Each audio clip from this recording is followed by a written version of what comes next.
Say thank you, Jesus. Let's take our seat. We thank God for this great opportunity He has given unto us since Tuesday. We thank God for what He did on Tuesday, which He did yesterday. He will do much more today. Lord, a very tough battle shall be consumed by fire tonight. All generational battle that followed us here shall not go back home with us. We welcome both men, likewise women. We appreciate our coming. My prayer is, in the name of the Lord, you shall not come in vain. We welcome the servant of God who are most amongst us. My prayer is, that glorious home shall not elude any one of us. We welcome our Father. We come to this Ogbomoso. In the name of Jesus Christ, you shall multiply for good.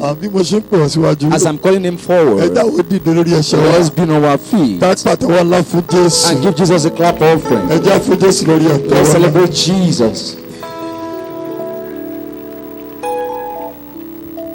Amen. Amen. I want to see the hands of God since Tuesday. Rise up and shout 3 hallelujah to Him.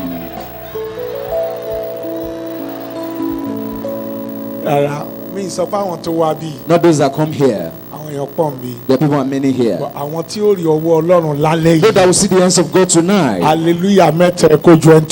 Shout 3 hallelujah.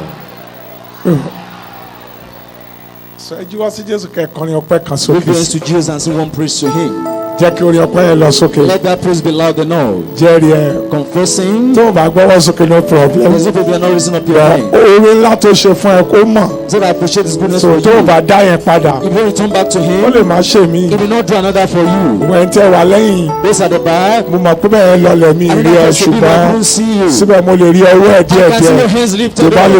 If you can just wave it all. Those beside you can appreciate Him. Thank Him for His mercy. Thank Him for His grace. Thank Him for His greatness. He doesn't forget more than your praises. He just know that He has been good to you. To Him. Appreciate Him. Amen. Amen.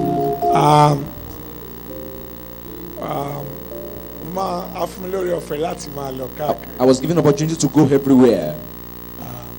There's a certain place I know I go. They know how to be thankful. I didn't understand their language, but the first day I go there, I was wondering, is this goodness so great? And the following day, they brought their own personal drums, not this conventional one. Then I now see them dancing better. The place is called at Igbokoda. The people from Riverine area always come. When they began to dance, I was amazed that I see this much. I want to minister for an hour. 4 hours. I've literally ministered for 4 hours. My God excited me. The God inspired my prophetic spirit. I always want to go there every year. Not because of any other thing. I just got the way they dance to the Lord. But I didn't understand their language. I mean, God has been good to you tonight. Hold your hands to Him. I mean, we dance in His presence. Okay. Your crusade, I heard this song in crusade. Hallelujah 1, hallelujah 2, hallelujah 3, hallelujah 4, hallelujah 5, hallelujah 6, hallelujah 7. Amen. Hallelujah. Wà á jó ní lọ sí àga mẹ́rin sí ẹ. Wà á jó lọ wájú, wà á jó lọ rí. Hallelujah. ẹ fi wọ́n lẹ̀ díẹ̀ ọ̀ṣọ́ ẹ sún síwájú díẹ̀. wàá máa juwọ́ yẹn gan gbogbo yẹn yóò mọ̀. ẹ̀yin tẹ́ wà lẹ́gbẹ̀ẹ́ lọ́hùn ó lè jó lọ́ba ó lè jó lọ́ba kúrò láàrin àga yẹn. ẹ̀yin tẹ́ wà lẹ́gbẹ̀ẹ́ machine yẹn lè jó wájú ẹ̀. hallelujah wa orí ìṣẹ́gun hallelujah two orí ìdáǹdè gbogbo hallelujah three ọ̀nà mi là tó dúpẹ́ hallelujah seven ó gbọ́wọ́ ẹ sókè ni. hallelujah two hallelujah three hallelujah four hallelujah five hallelujah five hallelujah six hallelujah seven hallelujah seven juwọ́ sí kó gbà lọ́wọ́ ẹ̀ wọ́n á bọ́ aṣọ ìpọ́jú kúrò lọ́rùn ẹlẹ́gbẹ̀ẹ́.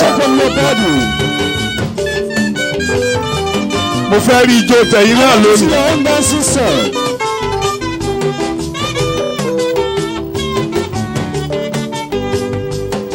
hallelujah wa orin tí wọ́n ń ké lọ́run hallelujah two orin ìṣẹ́gun nígbà gbogbo hallelujah six mo ráàánú gbà hallelujah seven àwọn tó bá ráàánú gbà ní kékeré. hallelujah two hallelujah three ẹnìkan dẹ̀ jó lẹ́gbẹ̀ẹ́ orí hallelujah four hallelujah five hallelujah six hallelujah seven hallelujah seven hallelujah. amen. now mo fẹ́ kó gbọ́wọ́ ẹ sókè báyìí wà á kígbe tẹ̀lé mi ni wà á kígbe gbé sókè. ìwọ la bá níṣẹ́ ìwọ la ṣe yọrí ẹ tó bẹ́ẹ̀ ẹ jù bẹ́ẹ̀ lọ ìwọ la lágbára. ìwọ la bá ní ṣe. máa kan sára sí i. ẹ tó bẹ́ẹ̀ ẹ jù bẹ́ẹ̀ lọ ẹ̀yin la lágbára. ìwọ la bá níṣẹ́ o abániṣe ìwọ la ṣe yọrí o àṣeyọrí o. ẹ tó bẹ́ẹ̀ ẹ jù bẹ́ẹ̀ lọ ìwọ la kan sára sí i látẹ̀yìn. ìwọ la bá ní ṣe ìwọ la ṣe yọrí ẹ tó bẹ́ẹ̀ ẹ jù bẹ́ẹ̀ lọ ìwọ la lágbára. ẹ tó bẹ́ẹ̀ ẹ jù bẹ́ẹ̀ lọ ìwọ la lágbára. ẹ tó bẹ́ẹ̀ ẹ jù bẹ́ẹ̀ lọ ẹ̀yin la lágbára. ẹ tó bẹ́ẹ̀ ẹ jù bẹ́ẹ̀ lọ ìwọ la ó juwọ́ sí ma. ẹ̀mí mímọ́ tó bẹ́ẹ̀ wọ́n jù bẹ́ẹ̀ lọ ìwọ la lágbára. ẹ tó bẹ́ẹ̀ ẹ jù bẹ́ẹ̀ lọ ìwọ la lágbára. na gbé ọwọ́ ẹ sókè. Jésù o ṣé o orí mi ò gbà bọ́dé. Jésù o ṣé orí mi ò gbà bọ́dé.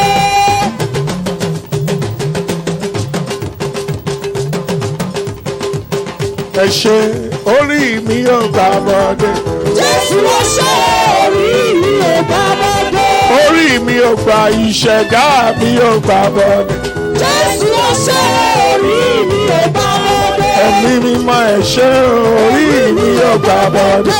Jésù o ṣé orí mi ò gbà bọ́dé. Jésù o ṣé orí mi ò gbà bọ́dé. Jésù o ṣé orí mi ò gbà bọ́dé. Jésù ẹ ṣé o ẹ̀rí mi ò gbà. Gbé ọwọ́ ẹ sókè. Jésù o ṣé orí mi ò gbà bọ́dé. Jésù ẹ ṣé o orí mi ò gbà bọ́dé. Jésù o ṣé orí mi ò gbà bọ́dé. Now, lọ sọ fún èèyàn méje báyìí. Èmi nìkan ṣoṣo mo ráàánú gbà mo dúpẹ́. Èmi nìkan ṣoṣo mo ráàánú gbà.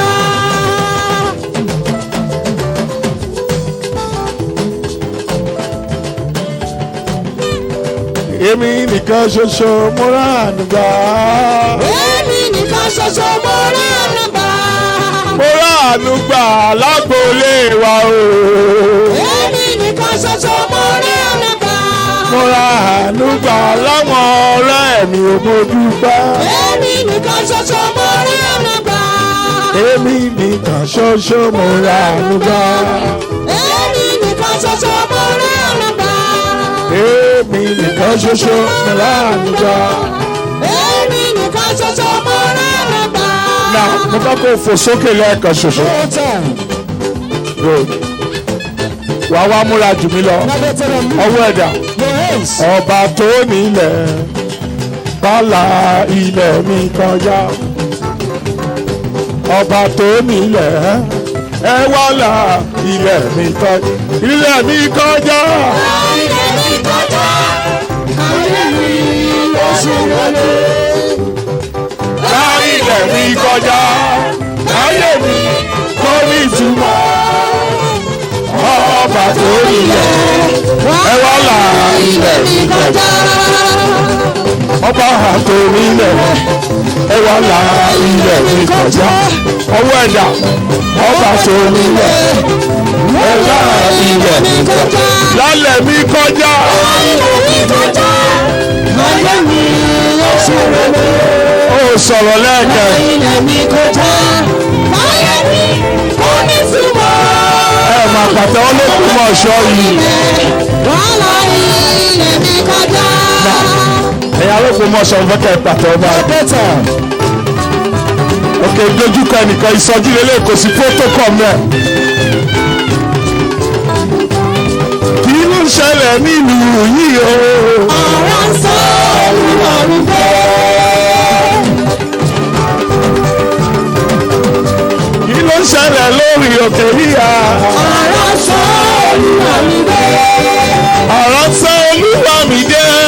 ọ̀rọ̀ ń sọ olùwọ̀rùn fẹ́. Ìsọjí ló wà yìí o. Ọ̀rọ̀ sọ olúwa mi dé. ọ̀rọ̀ ń sọ olùwọ̀rùn fẹ́. Kí ló ń ṣẹlẹ̀ nínú yìí báyìí? ọ̀rọ̀ ń sọ olùwọ̀rùn fẹ́. Ọ̀rọ̀ sọ olúwa mi dé. ọ̀rọ̀ ń sọ olùwọ̀rùn fẹ́. ọ̀rọ̀ ń sọ olùwọ̀rùn fẹ́. ọ̀rọ̀ ń sọ olùwọ̀rùn fẹ́. ọ̀rọ̀ ń sọ olùwọ̀rùn fẹ́. ọ̀rọ̀ ń sọ olùwọ̀rùn fẹ́. ọ̀rọ̀ ń sọ olùwọ̀rùn fẹ́. Your words, okay. Raise up your hands. Ẹ gbọ́, Listen. ẹni tó wà nínú ìdè kò ṣeé lò. Anyone that is in bondage cannot be used of God Torí wọ́n ti dè mọ́ bí. because has been tied down. Now wọ́n ń sọ̀kẹ̀. Raise up your hands. Ìmú Jésù Olúwa gan. Even Jesus himself, Ní Matthew 21:1-3. in Matthew 21-10, Ó ní ẹ lọ sí ìletò Bátánì. he said, go to the village of Batten. Kò lọ sọ́kàn pé ẹ lọ sí ìlú He mẹ́. doesn't go to the city, Ìletò. a village. Ẹ ó rí kẹ́tẹ́kẹ́tẹ́ aṣọ mọ́ You bẹ̀. find a house tied down Àtọmọ ẹ̀. together with his cord. Àǹtẹ̀ bá débẹ̀. And when you get there, Ẹ tú wọn. lose him. Àǹtẹ̀ bá tú If you wọn. lose him, Ẹ ó ní àtakò ń you bẹ̀. will be antagonized there. Ẹ sọ fún wọn pé Please tell them Olúwa ló ní the fi. Lord needs you of thee. Ẹ̀yin mélòó ni Ọlọ́run fi ṣe lọ́dún I'm going to yìí? begin something to you in this year. Are you ready? Just Shaitan. Náà tó o bá morúkọ ẹ̀. If you don't know your name, Ẹ porúkọ mi. just put my own there. Hezekiah Kibimo. Ẹ nífẹ̀ẹ́ púpọ̀ níbí yìí. You didn't have much love here. Orúkọ mi ló yẹ kẹ́ ẹ pé. You should have mentioned my name. Hezekiah Kibimo. Bọ́ọ̀lù Olúwa ní 2021. Hear the word of the Lord this year. Já lórí ìsọ. He said, loose from your bound. Wí ọwọ́ ẹ̀ sókè alẹ́ kan ẹnikẹ́ni ò lè bẹ́ẹ̀ gbà lálẹ́ yìí. Nobody can pray for Wàá máa this bílẹ̀ year. wàá máa tó bá jọ̀dọ̀ wá tiẹ̀ máa sá kiri ń tiẹ̀. None of us scattered. Hezekiah Kibimo. Hear the word of the Lord Bọ́ọ̀lù Olúwa 2021. this very year. Já lórí ìsọ. Loose from your bound. Já. Ibi tó bá wù kí wọ́n sun ọmọ. You have been tied. Já. Lórí ìsọ. Your bound. Já. Makore barabo shekedebo. Já lórí ìsọ. From your Ibi tó bound. bá wù kí wọ́n sun ọmọ. You have been tied. Já. Rakobaya nakabaya dabaraba. Thank you, Jesus. Thank you, Jesus. Ẹ ṣé Jésù. Wọ́n ò lè so mí mọ́lẹ̀ lọ́dún You yìí. cannot tell me this year. Ẹ lè so mí mọ́lẹ̀. You cannot tell me this Wọ́n ò lè so iṣẹ́ mi mọ́lẹ̀. Tell my ministry. Wọ́n ò lè so ayé mi mọ́lẹ̀. Tell my love this year. Rikabo sikada yaba raba yaba. Thank you, Jesus. Amen. Amen. Bí ọwọ́ ẹ sókè. Raise up your hand. Auntie kan wà mí. A sister is here. Olúwa ní ìpín tó ń da ẹ. That's the portion I have given to you. Ìpín tó lè bọ orílẹ̀-èdè. Is the one that can take care of the entire nation. Bọ̀ láti bẹ̀rẹ̀ ayé ẹ. But since the beginning of your life, Ìwọ nìkan ló ràn rẹ lọ. you have been bearing your burden all alone. Ọ̀rẹ́ rẹ ń school. You have been sent to school. Ọ̀rẹ́ rẹ ń ṣẹ́. You sent yourself to job. O rí ìrànlọ́wọ́. You could not find a pass anywhere Torí àmì because of the mark tí wọ́n fi sáré. that's been placed upon your life. Mo fi iná ṣí àmì I náà. put that mark by fire. Níbi tó o bá wà Wherever báyìí. you are Mo now, rán iná sí ọwọ́ àti ẹsẹ̀. on your feet. Iná tó òfin lè dúró lórí Don't ẹsẹ̀. stand on your feet anymore. Àní àmì That mark. tí kì í jẹ́ kán ràn ẹ́ lọ́wọ́. Take the place of Lórúkọ Jésù ó fò jáde lára ẹ bá. Take your life. Amen. Manasika baraba shatakadaba. Thank you, Jesus. Ẹ ṣé Jésù. Bọ́wọ́ ẹ̀ sókè. Raise up your hand. Thank you, Ẹ Jesus. ṣé Jésù. Now, wọ́n kàntí náà níbi tó wà. The hand of God is touching where you are. Wọ́n ń ṣí àmì náà. That mark has been taken away. Wọ́n ń ṣí àmì náà. That mark has been taken away. Olúwa ní àwọn méje kan wà Because ní. there are 7 people here. Tí n bá gbàdúrà látọrí òkè ń If I bí. pray from this holy mountain, Thank you. Please help. Iná ń bọ̀ wá bẹ́ẹ̀ níbi tó bá wà. fire shall come to you wherever you are. Please help her. Ẹ̀yin méjèèjì níbi tó wà. The 7 of you where you are, Mo pàṣẹ. I command. Aṣọ òdì tí wọ́n ti bọ̀ ẹ́ Has lọ́rùn. been placed upon your body. Tí ayé ẹ fi le kokoko. Your life so tall. Níbi tó wà kí n tó ka 1 to 7. I want to say. Mo rán iná sí ẹ níbi tó wà. Set fire to Iná yẹ bọ́ aṣọ yẹn lọ́rùn ẹ̀. In the name of Jesus. In the name of Jesus. In the name of Jesus. In the name of Jesus. In the name of Jesus. Rikabose kataya katabose kanababa. Pastor, please help them. Please help them. Please help. 1, 2, 3, 4, 5, 6, and 7. Please help Auntie to one be a Korean pastor. Please please Upon cancel and be like aha, aha, aha. Yeah. Please please please Ẹ jọ̀ọ́ ràn wọ́n lọ́wọ́. please ẹgbẹ́ wọn dé please help us. Bí ọwọ́ ẹ̀ sókè fún. Raise up your hands below. Aha. Aha. Now, thank you, Ẹ Jesus. ṣé Jésù. Olúwa ní àwọn ọmọ ológun pọ̀ lórí pápá Those ìlú. are glorious children on this crusade tonight. Bí ọwọ́ ẹ̀ sókè. Raise up your hand. Ìbá jẹ́ àgbàlagbà ní ẹ̀ màmá iná ń bọ̀ wá bẹ́ẹ̀ mẹ́. Let's come to whoever you are. Rọ́kápọ̀ sí kàdá yakalaba. Over 30 people. More than 30 people. Ègún pé ọmọ yóò jọ ìyá ẹ̀ dídán. Somebody have brought your sure. Please help them. Ègún pé ọmọ yóò jọ ìyá ẹ̀ dídán. Because of semblance. Ègún ìlànà ẹ̀jẹ̀ ìdílé yín. There's a family pattern. Táwọn obìnrin kì í sinmi nílé ọkọ wọn kì í rí ìrànlọ́wọ́. What is that in your home? Lórí ẹ̀yin táàtì náà. What is that in your Mo home? pàṣẹ níbi tó dúró sí. Where you're standing. Iná yá sí ègún yẹn lórí ẹ̀. In the name of Jesus. In the name of Jesus. In the name of Jesus. In the name of Jesus. Rakaposi kataba yakada. Pastor, begin to help them. Release, release, release, release, release. Pastor, please help them. Help me be quiet, Pastor.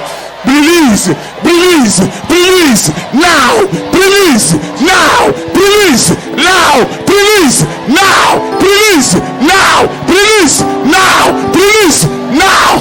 In the name of Jesus. Rakabo shandala barakadaba sekadaba. Pastor, please help them. Ẹ jọ̀ọ́ ràn wọ́n lọ́wọ́, má jẹ́ kó ṣubú. Yeah.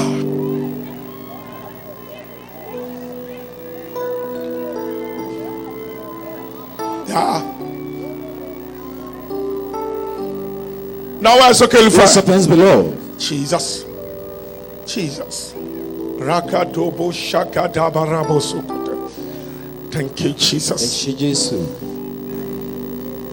Jogba, where's okay? Please raise up your hands. Auntie kan wà ní estimate long. Is that is over the extreme hand there? Mo rán iná Olúwa sí I ẹ. send prayer of the Lord to you. Wo bí Look here. ìwọ kọ́ yìí. This is not the real you. Wọ́n ti bẹ́ẹ̀rì ẹ̀. You have been buried already.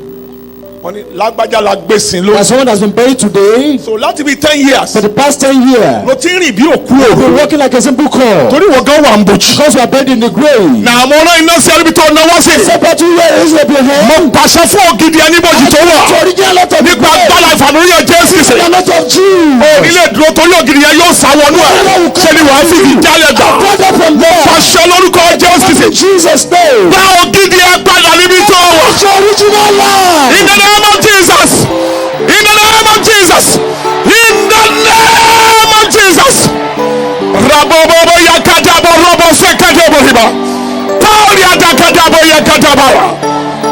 Thank you, Jesus. Please help them, Pastor. Please let them go. Thank you, Jesus. In the name of Jesus. Thank you, Father. We are always okay, Father. Now, once you share the surgery has been going on from 3 women. And if you talk about you shall be taught. In your life. Coming to your 2 hands. Anything my father has not planted shall be uprooted now. Fire of Holy Spirit. Aha. Aha. Aha.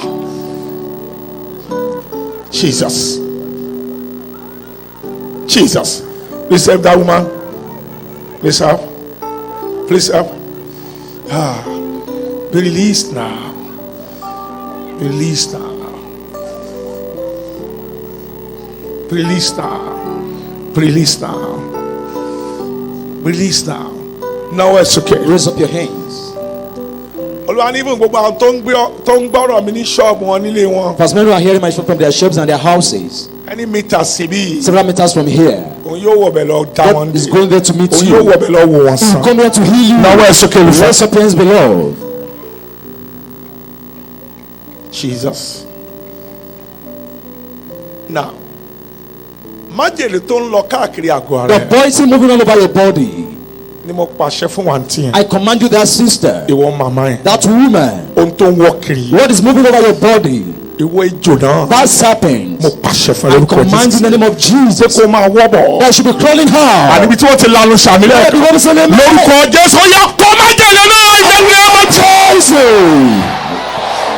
name of Jesus. In the name of Jesus. In the name of Jesus. Ramosika balebo shandra kabalaba ya balaba. Amen. Amen. Jesus. Aha. Vomit that poison. Vomit that poison. Vomit that poison. Aha. Vomit that poison. Ramasokoto yada kabala basaba. Thank you, Jesus. Aha. Vomit that poison.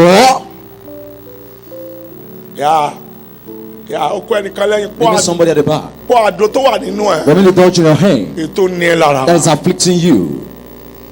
In the name of Jesus. Aha. Aha. Vomit that poison. Aha. Vomit the serpent and the scorpion. In the name of Jesus. Rupa pokadaga katose kabayaba. Rikentose keboyaba. Taulis kanda shata. Thank you, Jesus. Thank you, Jesus. Aha. Aha. Now it's okay. Raise up your hands. Let's move on. Take your seat. If you know any youth that you love in this very city, please invite them tomorrow. Lord, I should pray for the youth so that this black cloud,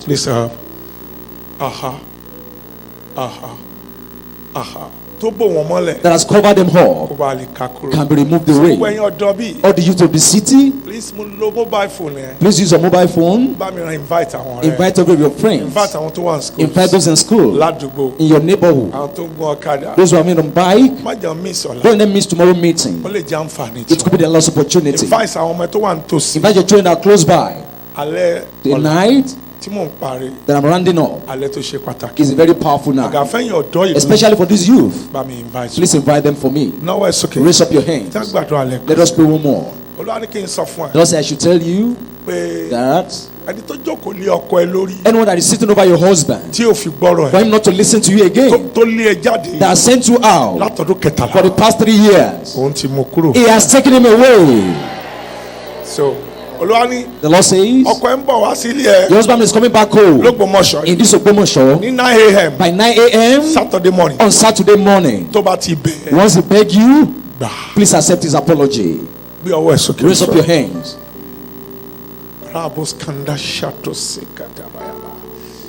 Thank you, Jesus. Jesus.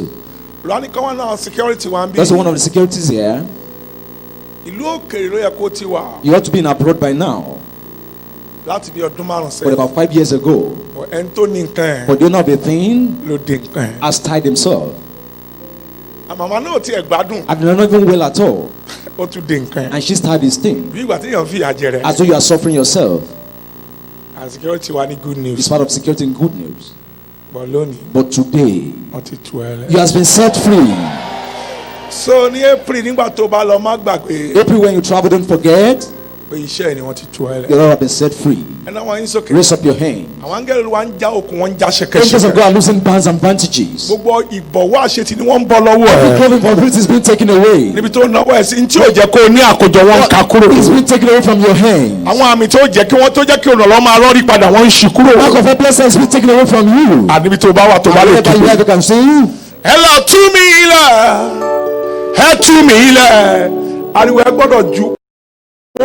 So we have this proof. Ayé mi àbújáde. Pariwo jọ. Ẹ lọ tú mi. Ẹ lọ tú mi. Bẹ́ẹ̀ lè tú mi ilẹ̀. Ayé mi àbújáde. Bí wàá ṣe yàwó ẹ̀rẹ̀ ohun ẹ gbọ́dọ̀ gòkè.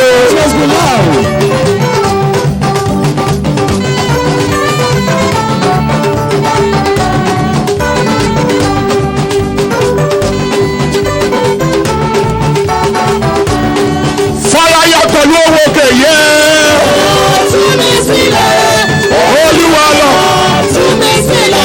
Ẹ lọ tú mi. Ẹ lọ tú mi. Ẹ lọ tú mi. Tẹ́bálé tú mi lẹ̀ ayé mi àrùjáde.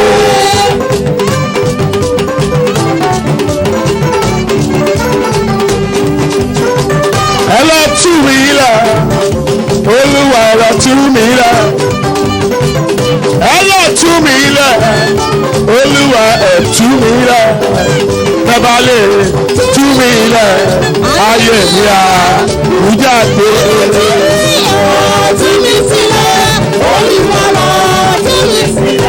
Ìwọ ló sọ̀rọ̀.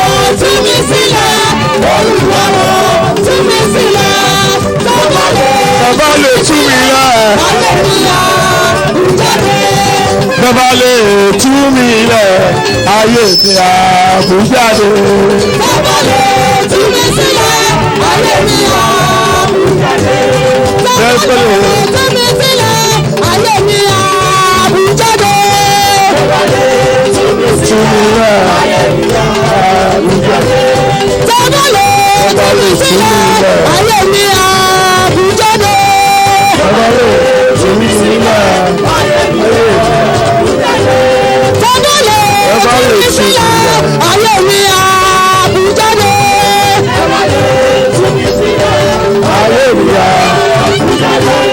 Amen. Amen.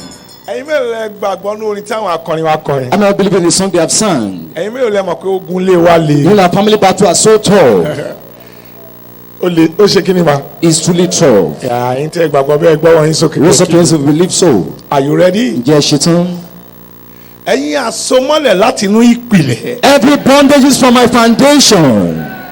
Àǹtí kan ní láti pariwo gan ọjọ́ tó wà lẹ́jọ́. To shout better than a person beside you. Àwọn obìnrin kan gbọ́dọ̀ pariwo jà àwọn ọkùnrin kan bí. Some people need to cry louder. Ẹ̀yin bàbá kan gan bẹ́ẹ̀ ṣe wọ̀nyẹn gbọ́dọ̀ mi ọwọ́ yín kẹ́ ẹ pariwo gan níbi tẹ́ ẹ bá. To shake them say wherever they are. Bọ́ọ̀lù Olúwa. Hear the word of the Lord.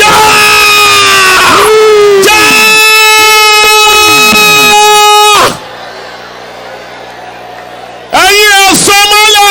Every bondage. Láti inú ìpìlẹ̀. Our foundation. Ó fẹ́ràn àwọn akọrin wa pẹ̀lú orin já àsomọ́lẹ̀ yẹn. Break down bondage. Lọ́kọrin yẹn lásán ìwọ gbọ́dọ̀ já. You must break it.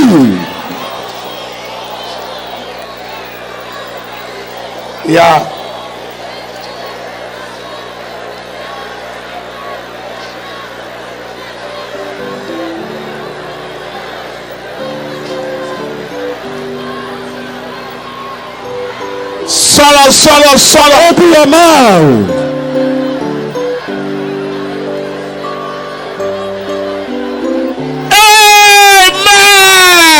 Amen. Okuka ma worry. The main one. Me pe púpọ̀ na na wa yin Raise up your hands. Okuka. The main one. Lọ́wọ́. Àpọ̀ṣe agbára ló ń ṣe mí. You know what power work is going to happen here. Bá dúró. Yeah. Now it's okay. Raise up your hands. Okay, sir. Mo pàṣẹ. I decree. Ẹni tó dúró tí o mọ̀. You don't know any person you are standing by. Bọ̀ ṣìgìdì tó sáwọ́nú ayé àǹtí ìlú. It says that open your life in the course of the night. Mo pàṣẹ fún òkú tó ń gbénu I alààyè. command living inside you living. Lórúkọ Jésù ó yá fò jáde lálẹ́ kó. Out of your life tonight. Kábọ́ọ̀lì Maskandebo Ṣàtàkàràbà.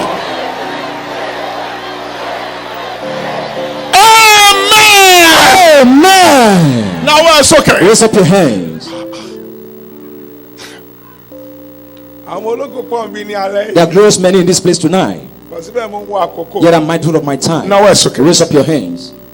Olúwa ẹnìkan join wa through social There media. is someone who is watching us on social media. Ọmọ ẹ wà nílẹ̀ Your light is behind tí you. wọ́n yà ń dídìrín. There has been imbecile. Níbi tí mo ti àti ń pray. And while we are praying, Gbọ́wọ́lé ọmọ náà. place your hand on that child. Níbi tó wà. And where you are, Wọ́n fẹ́ tú ọmọ the náà. Lord wants to deliver the child. Ṣé ló ń wò mí láti gbàdá You've been watching me. Mo ń listen sí mi And láti you've been listening to me láti gbàdá agree. from Badagry. So gbé ọwọ́ lé ọmọ. Place your hands on that child. Náwó ẹ̀ sókè Raise up your hands. Jesus. So ẹni tó kù ẹ tẹ́ wà lórí social media ló kù. Others watching on social media, Atẹ́gùn agbára yóò máa fẹ́ lọ the wind of power will be flowing láti ìlú kan dé ìlú kan. from one season to another, Láti ẹnìkan dé ibì kan. from one place to another. Manasekabaya to Shatakalaba. Thank you, Ẹ Jesus. ṣé Jésù. Náwó ẹ̀ sókè. Raise up your hands. Kígbe. Shout. Ariwo ẹ gbọ́dọ̀ ju tèmi lọ. Your voice must surpass mine. Ìkan péré ló kù. You want just one. Ha. Ha. Thank you, Jesus. Yes, Daddy. Yes, Daddy. Etule. Mo pàṣẹ fún ejò ọkọ ọ̀run I náà. command every spirit.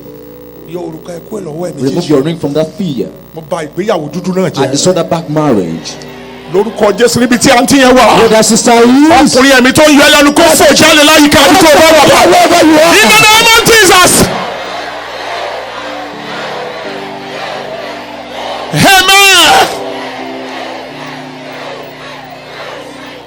Amen. amen. Ó ṣe gbọ́ wá sókè. Why not raise up your hands to him? Wàá gbọ́ àdúrà mi. Bàbá jẹ́ ń lè rògó mi lò. Ó gbójú sókè. Ẹ gbọ́ àdúrà mi. Jẹ́ ń lè rògó táwọn angẹ́rì yẹn bá ti aṣọ wọn tó wà lọ́wọ́ ọwọ́ ẹ̀kọ́ ẹ lọ́rùn ó parí. That is all. Àbí tó bá gbójú ẹ sókè sí wọn. Wàá gbọ́ àdúrà mi. Bàbá mi o jẹ́ ìlérògbò mi lò láyé.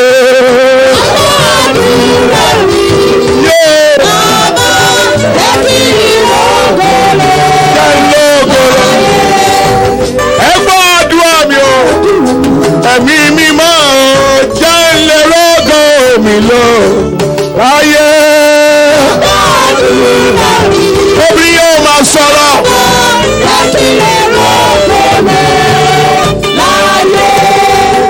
Ẹ gbọ́ àdúrà mi. Bàbá mi. Ẹ gbọ́ àdúrà màmá mi. Bàbá. Ẹ gbọ́ àdúrà mi o. Láyé ń gbà fún mi o. Jẹ́ ilé ìrògó mi lò. Láyé.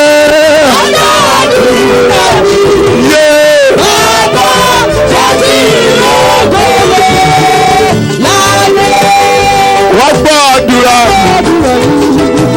bàbá mi jẹ́ ìgbòho ọkùn àméjì tí wàá sọ.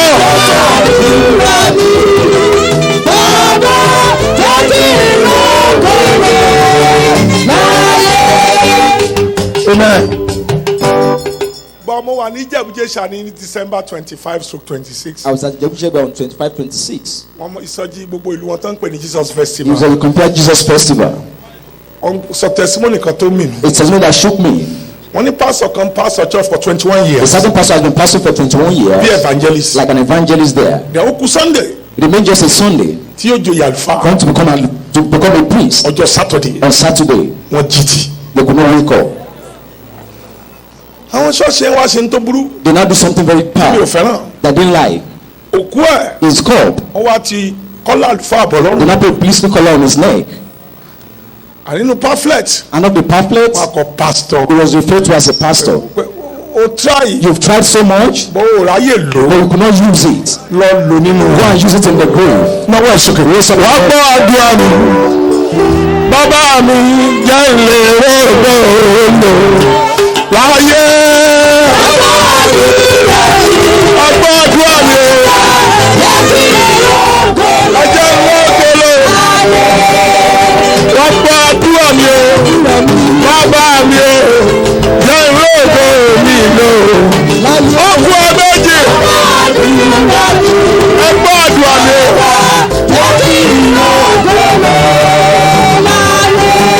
wọ́n gbọ́ àdúrà mi o ẹgbẹ́ bàbá mi jẹ́ ìlú ògbó mi lò.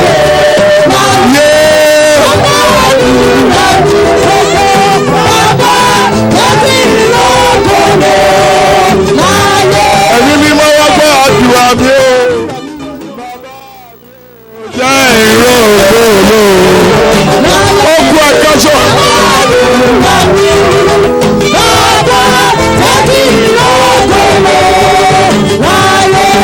wọ́n gbọ́ àdúrà mi bàbá mi bàbá jẹ́ ìlú ògbó mi lò.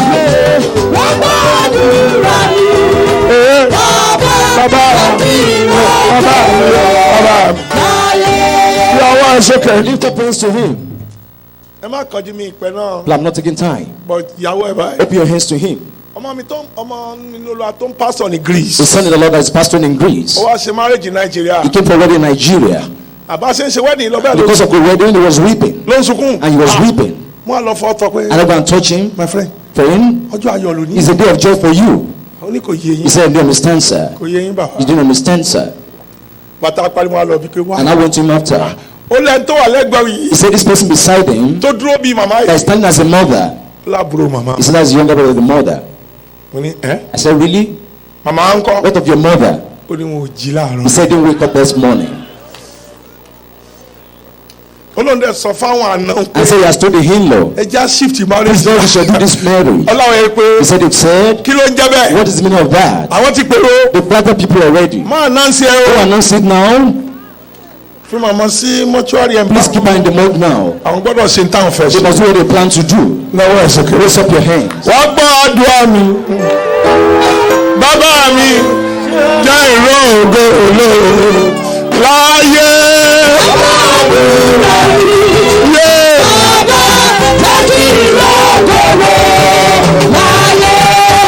wọ́n gbọ́ àdúrà mi. èmi ni mo ṣiṣẹ́ o jẹ́ ń jèrè iṣẹ́ mi o láyé.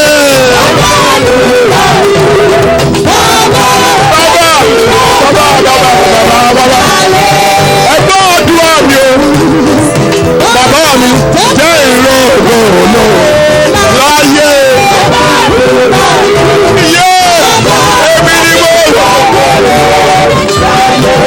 èmi ni mo ṣiṣẹ́ àgbà mi o bàbá mi jẹ́ ń jèrè iṣẹ́ mi o láyé.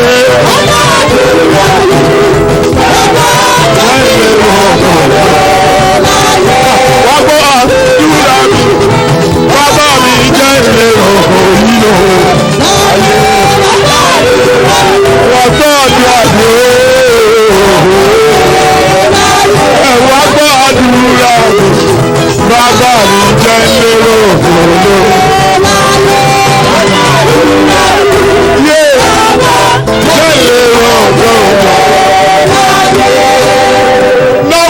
Raise up your hand. Olúwa dójú ti agbára lé wa. God is about our family power.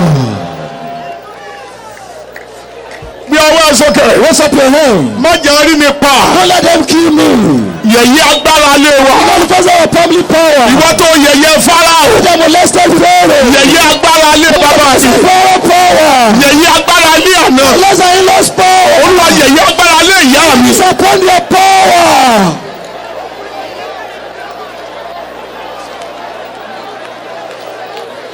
Ẹ ò ní rí ṣẹ́ṣe. Olúwa yẹ̀yẹ́ wọn ilẹ̀ tí ń ṣú olúwa yẹ̀yẹ́ agbára lé wọn ẹ yẹ̀yẹ́ Fáráò lé wọn.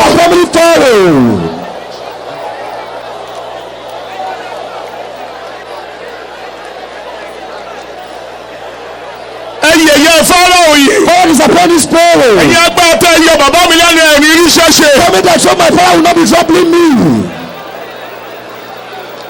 ó yẹ ẹ̀yin ọ̀dọ́ yìí náà. Open your hand. Jésù Olúwa. Jesus Christ the Lord. ẹni tó ṣàmì lẹ́ẹ̀méje. The one that says 7 amen. nípa agbára ìfàmìlíyàn Jésù As Kristi. the return of Jesus Christ. ó gbé ìdè lọ You lélẹ̀. are not going back with your bondage. Amen. ẹ jókòó for a few minutes. Let's just sit down for a few minutes. ẹ máa pàtẹ́wọ́ fún Jésù tó Why ń not clap for ṣe. Jesus while going back to your seat? Thank you Jesus. àtẹ̀wọ̀n kiri àwọn tó ń pàtẹ́wọ́ fún Jésù máa ń rí ọ̀nà àbáyọ. You can clap it better. You find a way hard the more you clap. Yeah. Thank you Jesus. Jesus. àwọn kan sì ń palọ̀ mọ́ pé yóò bẹ̀tà fún yín. I know it's better for you as you are clapping.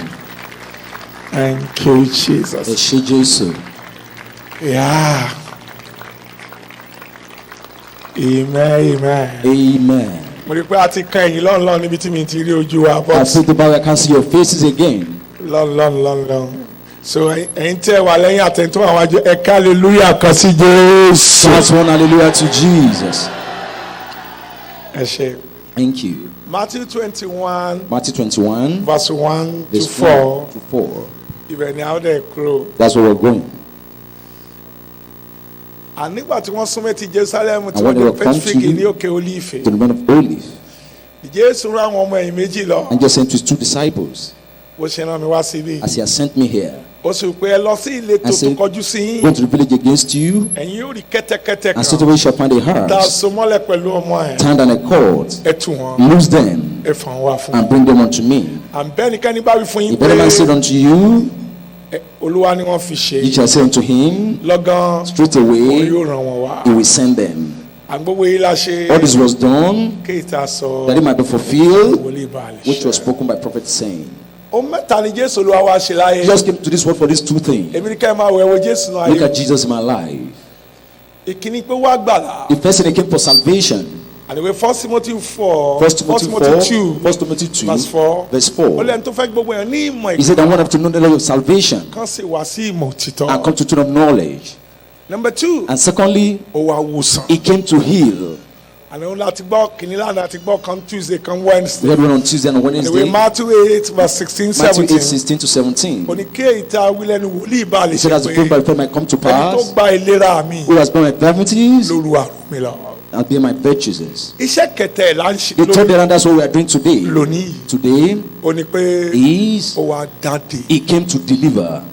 ó wá dáni He níjẹ. came to deliver. and Bible we know John 8:32. Bible says in John 8:32, ó ní ẹni tó ẹ̀yin ó mọ he said, òtítọ́ thou shalt know the truth, òtítọ́ yóò sọ yín and the dòmìnira. truth shall make you free. and in verse And 36 verse 36, ó ní ẹni tí ọmọ he said that his son bá sọ di that set òmìnira free ó di shall be òmìnira free ní tòótọ́. indeed. ìdè burú gan Bondage is very bad. ohun búburú ni. It's a very bad thing. ọ̀nà tí èèyàn lè gbà túmọ̀ ìdè The when bondage is very ways. ó ní Is- ìdè Is bondage. ó ní ìdàkejì òmìnira. Is the opposite of freedom. gbogbo ibi tí ó bá ti sí òmìnira Whenever there is no freedom, ìdè ló wà it's mọ́. bondage that is there. ohun kan wà There is something, ẹ̀yin ọmọ Ọlọ́run tẹ́ wà ń bí child of God, that is here. tó burú ju ikú lọ. That is more than death. ìdè lórúkọ It's ẹ̀. called bondage. nígbà tí mo ráyè When I díẹ̀díẹ̀ had more time, máa ń lọ sí hospital lọ pray I used to go to hospital to pray torí orí ọ̀fẹ́ tí mo rí gba healing ministry in the healing ministry. so a lọ pray fún aláìsàn. We go for prayer and for the sick. but mo pray lọ́jọ́ kan fún ẹni tó wà ní stage of coma ẹni But I tó pray for somebody in the state tó of ti coma dákun yányán. that's always giving up. mo ṣe kó ń bẹ̀ As yàrá ẹ̀ I left there, bàbá kan ṣẹ́wọ́ sí mi one of my went to me. wọ́n ní wọ́n ní akíbi màmú ní yẹ́sà He said, you are so and so. nípa orí ọ̀fẹ́ lọ́nsà I said, by the grace of God. ó ní wọ yàrá bíi He said, please enter this room. mo lé mi rè sà I said, here am I. ó ní gbàdúrà fún mi He said, pray for me. kí n kú So I should die. Onísà. I said, sir, Ìránṣẹ́ ìyè níbí. I am a servant of life. Ẹ̀yin kì yóò kú. Thou shalt not die, Ní kò ṣe yíyẹ. but live. Ó ní kò yé ọmọ. He said, you don't understand, my son. Ìnira tó ń là The kọjá pain that has been going through ojú ikú lọ. is far more than death. Ó ní gbogbo ilé ti tán. He said, all the houses are gone. Gbogbo owó ti All tán. these properties are gone. Ẹ̀mí nìkan ló kù. It's only life that is left. Ara dẹ̀ ní. And yet it's in distress, distress. Ìdè burú. The event is very bad. Ohun búburú ni. It's a very bad thing. Ìdè Bondage ní agbára is the power tó mú kí nǹkan wù ẹ́ that jẹ. makes it for you to decide to you, Bọ̀ tí yóò fún ẹ. but did not give to you. Ìdè That bondage ní ipá is the might tó mú kí ibì kan wù ẹ́ that you lọ. desire to go somewhere, Bọ̀ kò fún ẹ lówó but didn't àpàtì give you the tea fare àti aṣọ tí wàá wọ̀. and the cloth to go there. Ìdè Bondage ní agbára is the power tó jẹ́ kó o mọ ohun tó yẹ kó o that you ṣe. know what you're supposed to do, Bọ̀ tí yóò fún ẹ but láàyè did not give you the permission láti ṣe. to be able to do those things. Ìdè burú gan. Limitation is very bad.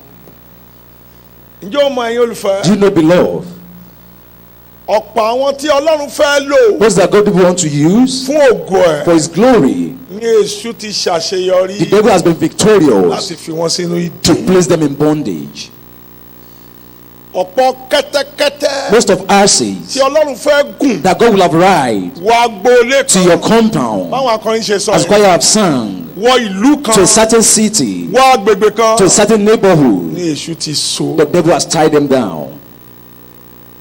Lọ́jọ́ kan là ń pray. One day we were praying, Olúwa oh Lord, yí orílẹ̀-èdè Nàìjíríà change padà this nation around for good. fún wa lómìnira. Give us a freedom, A ní òmìnira tiẹ̀. our own freedom, Já wáńdè that will be lọ́wọ́ àwọn alágbára. from the mighty man. Ẹgbọ́n tó lówá wí. Look at what the hell said. Nípàdé àwọn ìránṣẹ́ We have the Ọlọ́run. servant of God. Olúwa ní The Lord said, ọwọ́ mi ò kúrú láti gbà ní. my hand is not short to deliver. Kò lé fún mi. It's not difficult for me, Bọ̀ mi ò ní ẹni tí màá lò. but I find no one to use. Gbogbo alálànú kalẹ̀. All of us were amazed. So o rẹ̀ nìkan lókè You find no one in the top tó o lè lò that you can use láti yí nǹkan padà. to change things around for good. Ó ní kò sí. He said there is none. Kì í ṣe pé Ọlọ́run kò dáhùn It's not that God doesn't answer prayer. àwọn tó fẹ́ lò. Those that want to use, Wọ́n wà ní they're already on bondage. dìde ńlẹ̀. Rise up. Mo fẹ́ràn ọkùnrin tó sá dìde yẹn. I know the man that rose up quickly. Ẹ jókòó padà. Please take back your seat. Ẹ kì í ṣe civilian. You are not civilians. Ogun Ọlọ́run ní. Ẹ So dìde just lẹ̀ wá. rise up. Stretch your waist. Stretch your hands forward. Àánú ń ṣe mí lálẹ́ I pity ìfẹ́. people tonight, Ẹ̀yin ará Ògbómọ̀ṣọ́. people of this city. Kì í ṣe ìwọ gan lànà. This is not only for you, Bí kì í ṣe but agboolé bàbẹ́. of your fire compound. Torí Because majority ẹ̀ ń tẹ́ wà ń bí. majority of you here, Ẹ̀yin ní Messiah you are the Messiah fún lè bàbẹ́. for your family's family. Tó o bá já. If you are not delivered, Ìyà yóò jẹ ilé yẹn. that generation will suffer. So má pray torí ara ẹ Don't pray lónìí. for your own sake alone. Pray torí àwọn àbúrò Pray ẹ. because of your younger ones. Pray torí àwọn agboolé Pray yìí. because of your neighbors Tán wà ní ìgbèkùn. who are already in bondage. Pray torí àwọn ọmọ tí ò ní lọ Pray because yunifásitì. of children that will not go to universities. Tọ́nà ẹ̀ ò bá là. If you are not successful, Pray torí àwọn tí ilẹ̀kùn ò ní ṣí because fún. I know that door will not be open for them. Tán bá tilẹ̀kùn If you mọ́ ẹ. don't shut against you. Ẹ̀yin àǹtí mi ń wò mí Sisters lọ́wọ́. are watching me tonight. Pray lálẹ́ pẹ̀lú gbogbo Pray agbára. tonight with all your zeal. Torí ìdè tiẹ̀. Because your roaming bondage Ìdè ìran ni. is a generational bondage. Stretch your waist. Stretch your hands. Torí pé wọ́n tú Prophet Muraki Because ọ̀lẹ́. provided for delivered. Ni mo ṣe lò wọ́n débí. That's why I use them to this point. Ọ̀pọ̀ yín ni Jésù fẹ́ lò. Most of users will have used Láti gùn wọ to ìlú ride you kan. to a certain city, Gùn lé agboolé to a certain kan. compound, Gùn lọ ìlú to a kan. certain building, Gùn lọ ibì to a kan. certain place. Bọ̀ ó ṣe ní láàánú. But it's a great pity. Kẹ́ ẹ tó gbọ́n. Before you rise up, Wọ́n ti fi yín sórí ìṣó. you have been surfaced on the bondage. Stretch your waist. Stretch your hands. Ẹ̀yin ọ̀dọ́ yẹn This youth. tó bá wà láàrin èrò ó ṣe jáde kí wọ́n ráyè pray Why not give dáadáa. yourself space to pray? Torí àìtú ẹ Because not being delivered, ìyá ẹ ò ní dá ayé kejì. your mother will have another life. Thank you pastor.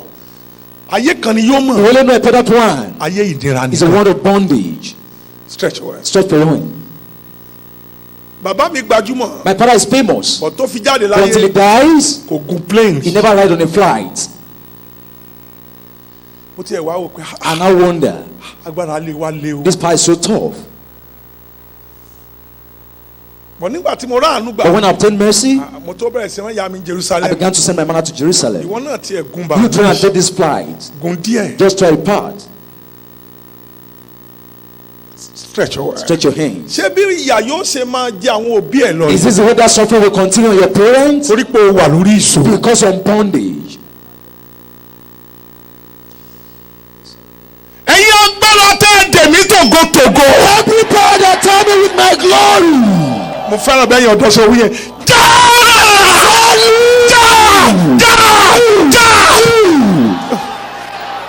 Oh, mo fẹ́ràn ẹ̀yà akọrin, mo fẹ́ràn.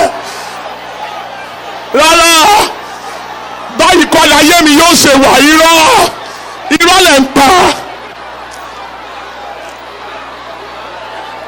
Nǹkan lọ lẹ́yìn ọ̀tá yìí, Olúwa já ìdè yìí lónìí yẹ́nyẹ́ ni.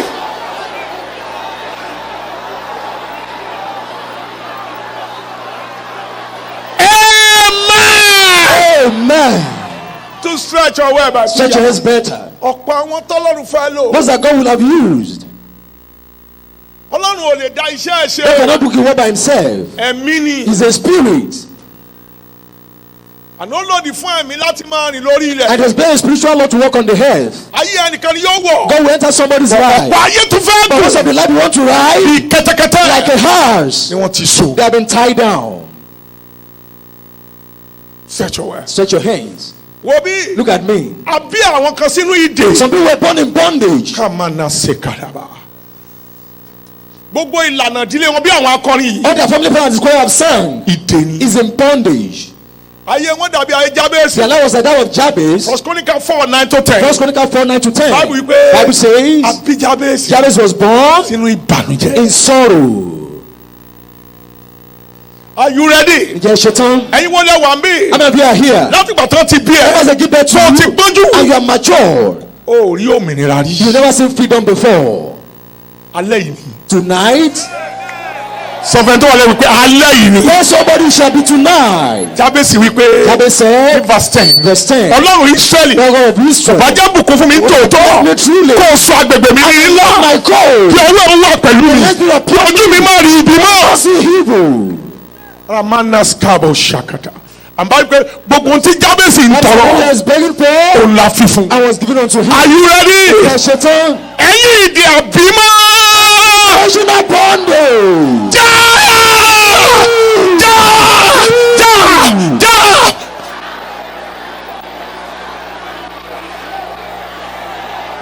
Mo fẹ́ràn ọmọ. Rárá, ìdè tó bí mi mọ́. Àjọ lọ lé padà. Àjọ lọ lé padà.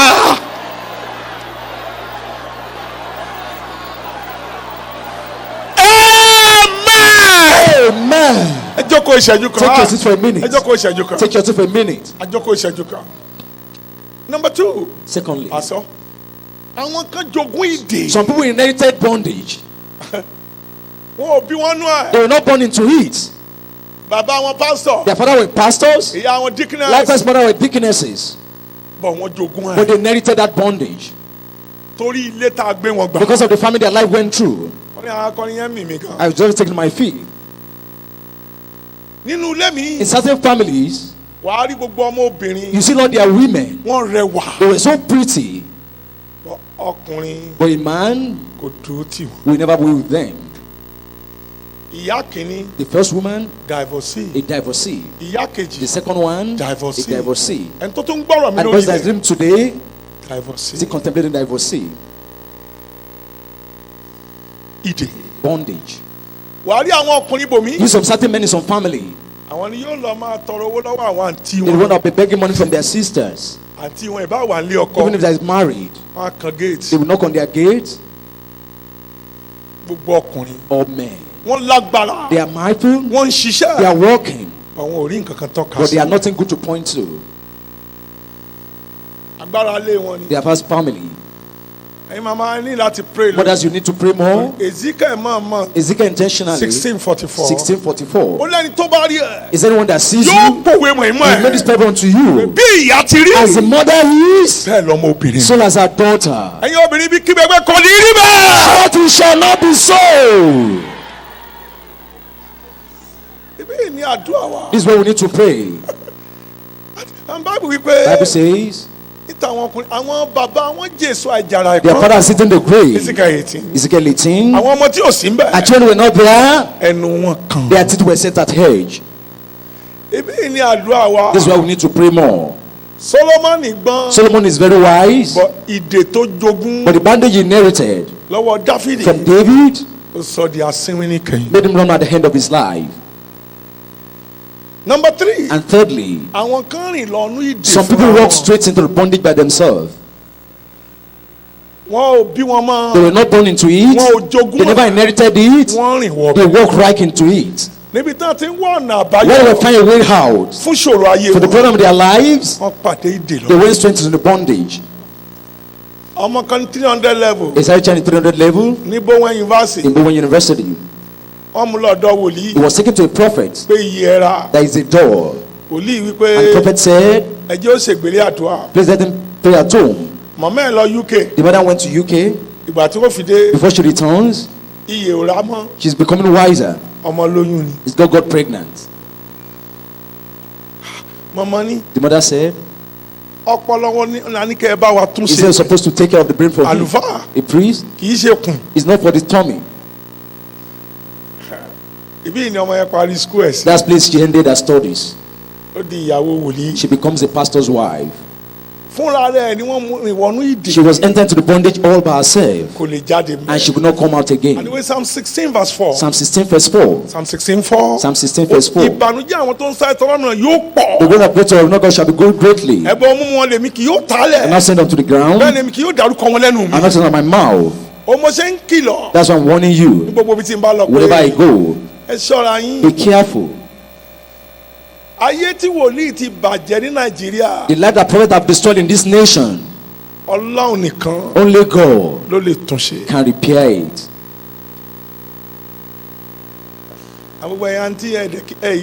Sisters, they don't go quiet. He said, if I want to deal with prophet, do you want to do revival there? He said, once I see the part blowing, she did not say anything. Power is almost coming. Before I met her again, she has given birth 3 children for that prophet. Power has come to her truly. All the ways God disarray, she walked into bondage all by herself. Isaiah 31. He said, on children of the time. Verse 1. They went to the land of Egypt to go and beg for help. They went in by themselves. Be careful. I know the battle is so great for you, but don't complicate your problem. Don't walk to wherever there is no God, so that your life will not be destroyed. This is where the different part is. You see? Number 4. And fourthly, some people intentionally place bondage on people by force. That you were not born into it, you never inherited it, and you never walk into it. But they will not allow you to go scot-free. They shall force it on you. You could not do anything about it. It's as Israel. They went to Rehoboam. They say your father has placed yoke upon us and make us to serve. Let your father reduce, and we will serve you. He said, please give me counsel.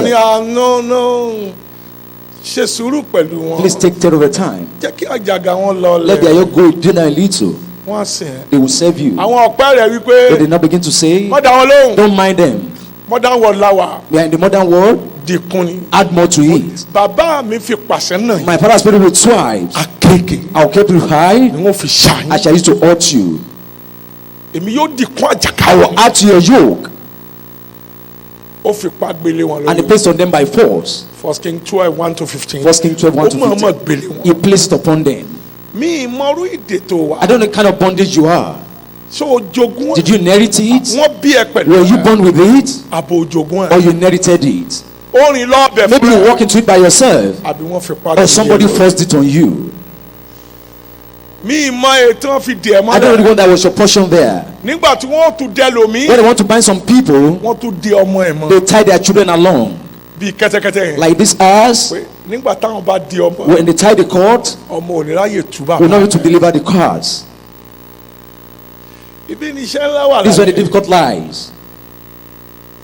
Èṣù The devil ní ìpìlẹ̀ gbogbo is the ìdè. foundation of every bondages. Isaiah Isaiah 14:17. 14:17. Ó ní ẹni tó sọ ayé di aginjù. Who are made to the wilderness, Tí kì í jẹ́ kí àwọn òde ẹ̀ that will not let his captive kan lọlé to lọ́fẹ̀ẹ́. go free. Èṣù ní bàbá ìdè. Devil is the greatest star. Ẹ̀ṣẹ̀ Sin ó ní ṣẹ̀kẹ̀ṣẹ̀kẹ̀ ìdè. is the chain of that bondage. Ibi ni iṣẹ́ wà. This is the difficult part. Very simple.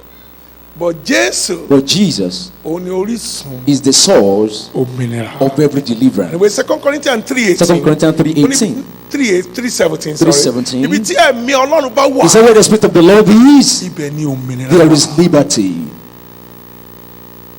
Ẹ̀mí Ọlọ́run wà níbí And the láàrin. spirit of the Lord is here tonight. Láì gbà yín lákòókò. Without taking your time. Irú ìdè wo ló wà? What kind of bondage? Ohun tó dá mi lójú rẹ̀. Well, I'm so sure of it.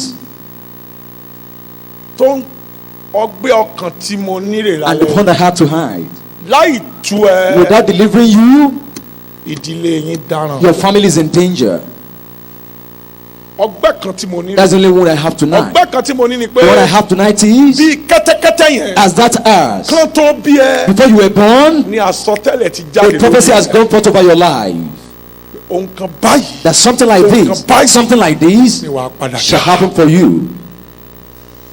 Ìwé Sẹkẹrẹ́yà 9:9. Zechariah 9:9. Ó ní mo rí Olúwa ọba mi. It says the Lord that hosts Lórí kẹ́tẹ́kẹ́tẹ́. on the hearts Àtọmọ and the kẹ́tẹ́kẹ́tẹ́. cold. Kán tó bí kẹ́tẹ́kẹ́tẹ́. Before that house was 4,000 years. 4,000 years, Ni wọ́n ti wòlíì ti ríran ẹ̀. God has seen that prophecy. Bí a ó ṣe tẹ ẹ ní síwájú And ẹ̀. as we be there before him, Bí a ó and sì ṣẹ́ ẹ̀ka they shall síwájú round ẹ̀. upon him, Bí a ó ṣe gun wọ and they Jerusalem. went to Jerusalem, Bí ariwo yóò ṣe ta. and there shall be noise about Irú him. ọlá tí a ó fún The un. kind of honor shall be given unto him. Bọ̀yẹn tí wọ́n fẹ́ fún The son that lọ́la. was given the honor Ó wà lórí ìṣó. was on the tower Ní ìletò. in the village.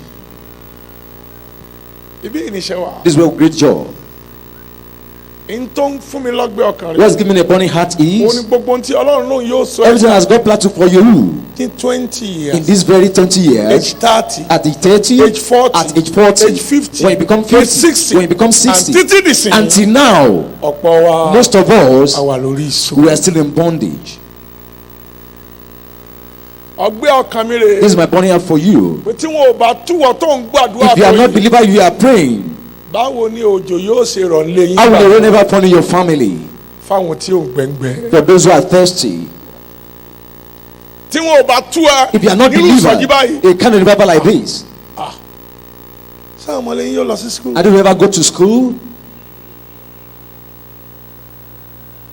Àǹtí kan ni wọ́n tú nínú ìdè. A sister was delivered from her bondage. Ó dẹ̀ kó gba àbúrò márààrún And she packed all her 5 siblings wọ Amẹ́ríkà to America ní ọdún kan in ṣoṣo. a single year. Ó ráyè já. She was free. Oníkílẹ̀kùn tó He tì. said before the day closed, Ẹ̀yin náà máa bọ̀. please come quickly. Àbúrò márùn. 5 siblings. Number 6 The 6th one, tó ń kàwé lọ́wọ́ that's still reading. tí ò ráyè kó I do not find time to go. ilẹ̀ kò sí fún dàárọ̀. God does to this very moment. Èṣù rí pé The devil said, òun mọ̀ sùn lọ́mọ ni. he has squared plea. Ìwọ ni Mèsáyà You are the lẹ́yìn. Messiah of your family. Ó ṣàdédé wá sọ̀jí. You just come for this revival. Ọwọ́ kan ló tì. A certain hand pushed you here. Tó ń bá tú ẹ. That we can deliver you, Kò lọ tú àwọn yòókù. you come and deliver others. Joseph yìí pé Joseph said, aràn mi ṣáájú I yìí. was sent ahead of you. Ìyẹn kún ọdún márùn-ún. There's family men 5 years. Torí kí ọmọ yín ebi má bàa pa àwọn ọmọ yín. So that children will not go hungry. I was sent ahead of you. Tí Joseph bá kú sínú ẹ̀wọ̀n. If Joseph had died in prison, ìlérí Ọlọ́run lórí Abraham the promise of God of Abraham and his generation was in big danger. Ibi ìníṣẹ́ ńlá wà lálẹ́. So great Christ is lying.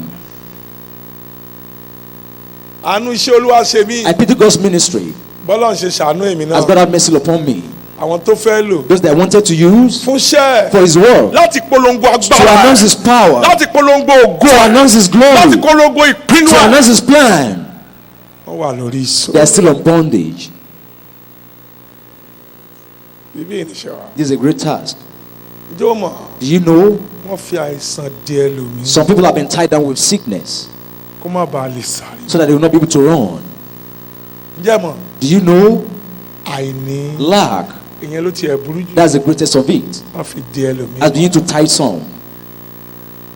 Ǹjẹ́ o mọ̀? Do you know? Àlákàlà. Nightmare. Wọ́n fi dé ọ̀pọ̀ is the bondage of most.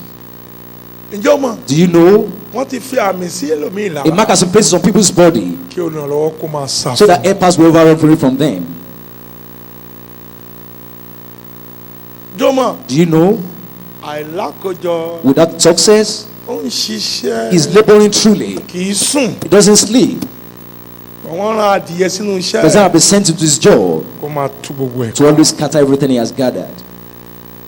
Alẹ́ yìí. Tonight alẹ́ àdúrà. is a night of prayer. Òótọ́ ni báwo yìí pé. Today the Bible says. Isaiah 49. Isaiah 49. 24 to 26. 24 to 26. Isaiah 49. Isaiah 49. 24 to 26. 24 to 26. A lè gbá òǹdè. Can the captive lọ́wọ́ alágbára bí. deliver from the mighty? Ìkógun. But it's me lọ́wọ́ àwọn tí wọ́n fún. from those who have given. And verse 25 pé. And verse 5 says. Báyìí ni Olúwa àwọn ọmọ Thus says the Lord. A ó gbá òǹdè. The prey lọ́wọ́ alágbára. shall deliver from the mighty. Ìkógun lọ́wọ́ àwọn ẹni ẹrù. And from the fearful. Ẹni tó bá ń bá mi jà And láwọn one that bàjá. shall be fought. A ó sì gbọ́ngbọ́n mi là. And my children shall be delivered. And verse 26. And verse 26. Ẹni tó fẹ́ ní mi lára. They that want to afflict ó me, fi ẹran ara wọn bọ̀. them shall be fed unto their flesh. wọ́n mú ẹ̀jẹ̀ ara bóyá And the wọ́n ti same wá that have ìdúdú. drunk the wine in my presence. Gbogbo ara mi ni yóò mọ̀ pé My flesh will know ìwọ lólùrà padà. God my Savior, Olùgbàlà. the Lord my Redeemer, Alágbára Jacob. the mighty one of Jacob. Agbára Ọlọ́run wa ń bí. The power of God is here láti tú ẹ to deliver you. tó o bá lè kígbe. If you can shout to Him. torí ìwé Roman 10. Because Romans 10:10, ẹnikẹ́ni anyone tó bá kígbe lórúkọ. that call upon the name of the Lord shall be saved. alẹ́ yìí. Tonight, ìwọ kọ́ ẹ̀. this is not you. and one of the documentaries mo máa ń sábà o. One of the documentaries I watch often. àwọn ọ̀dọ́ mi náà ń pè ní Animal Planet. It's called Animal Planet. wọ́n bí erin kékeré kan. A young girl was born wọ́n so mọ́lẹ̀. and was tied down wọ́n wá ń fún erin yẹn lóúnjẹ. and was fed with food lórí ìṣó. on the body. yẹ́mọ̀ wọn ò túlẹ̀. He was not set free títí tí erin yẹn fi di ọmọ ọdún kan. until he became a year old àní ọmọ ọdún kan ó ti dàgbà. and has grown old.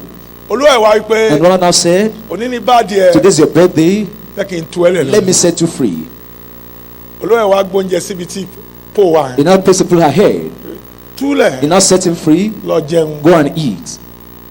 erin yẹn ò lọ. That lion refused to go. wọ́n ná He was beaten. kò lọ. The elephant remained.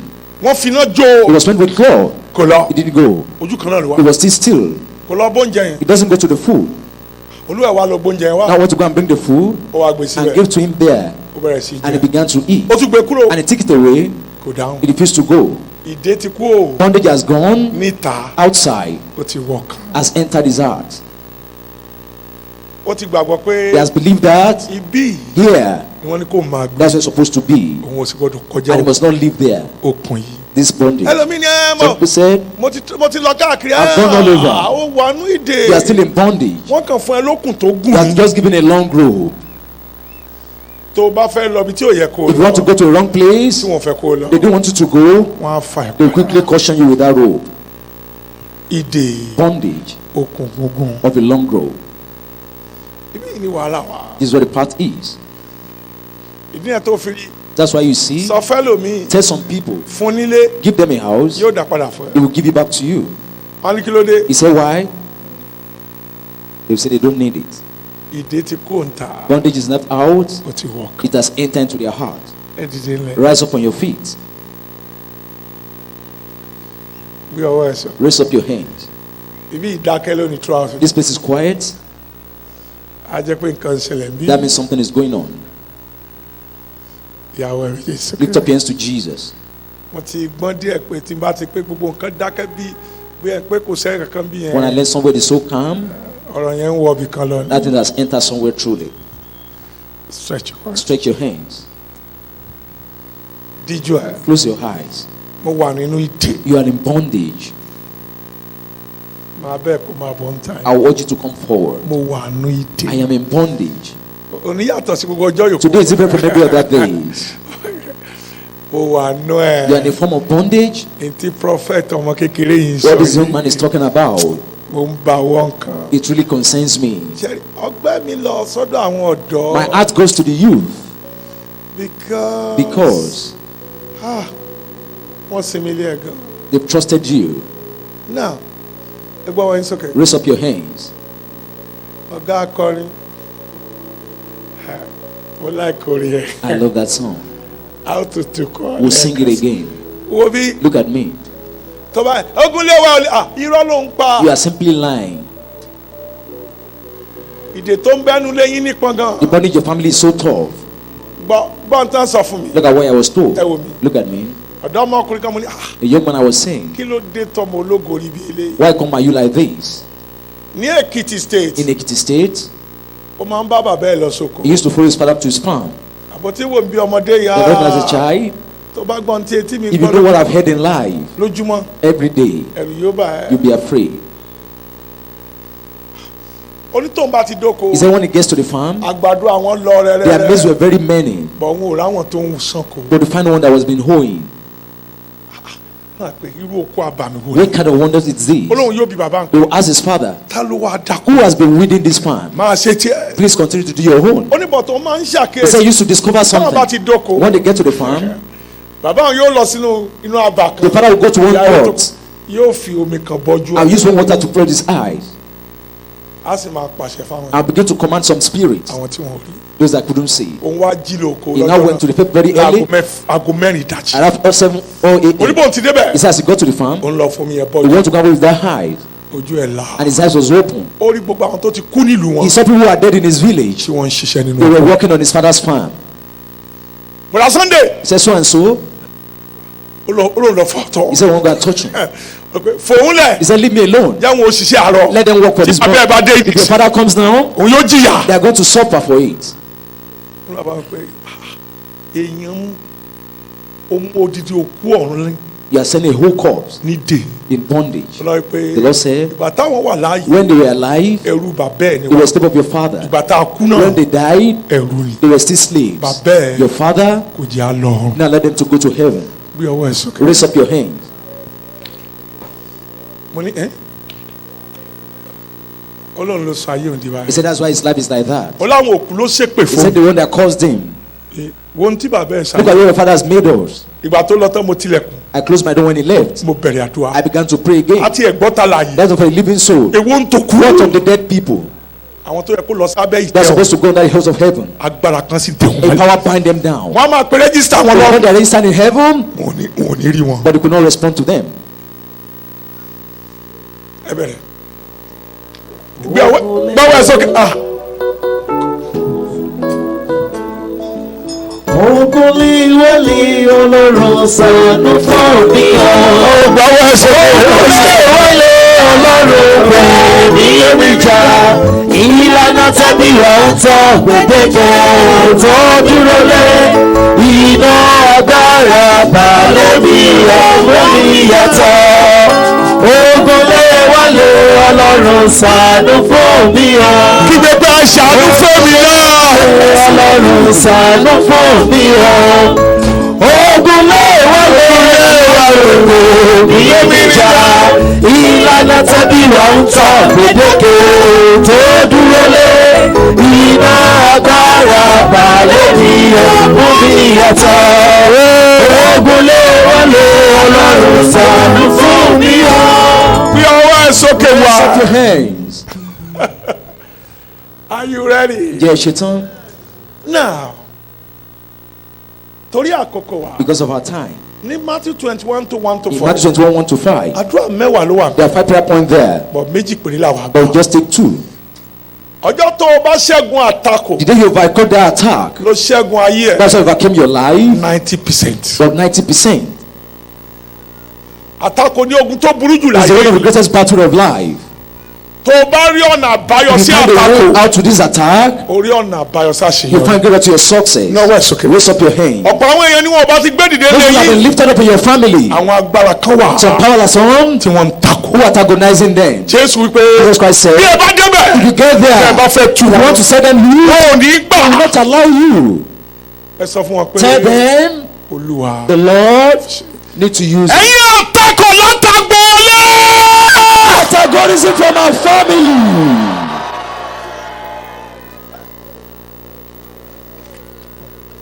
Mo láì bá àwọn ọkùnrin ṣe náwó yẹn. I love the way men are raising their hands. Torí ògo tó wà lórí tiẹ̀ pọ̀ They gan. have the glory upon your life. Jọ̀ọ́ má yọ nìkan níwèé ń tẹ wá ń di machine ní wọ́n yí òní kó má pray. Doesn't stop you from praying. Ẹ̀yin àtakò látàgbọ́ lé. Every antagonism from our family. Túká. Ẹ sọ ní ọdún àjọ ní ká. Pray in the name of Jesus.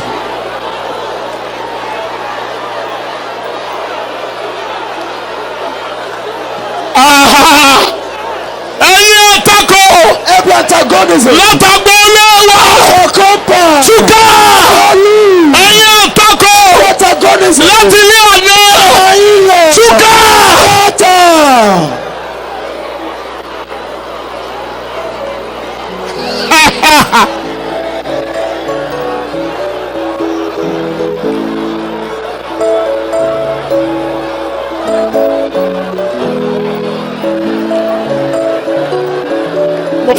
Mo fẹ́rẹ̀ ṣé wọn náà rí báyìí kí orúkọ Olúwa kó tú ẹ lẹ̀.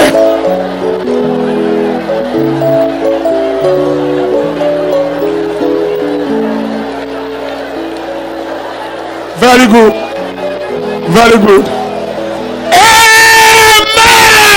Amen. Ṣé náà rí báyìí? Can you see? Wàá dúró èrò yìí. Look at this Ó multitude. tún náwó ẹ̀. I use up your hands again. Má máa wòran, Don't just be watching má sọ̀rọ̀, and speak. ó kò kàn.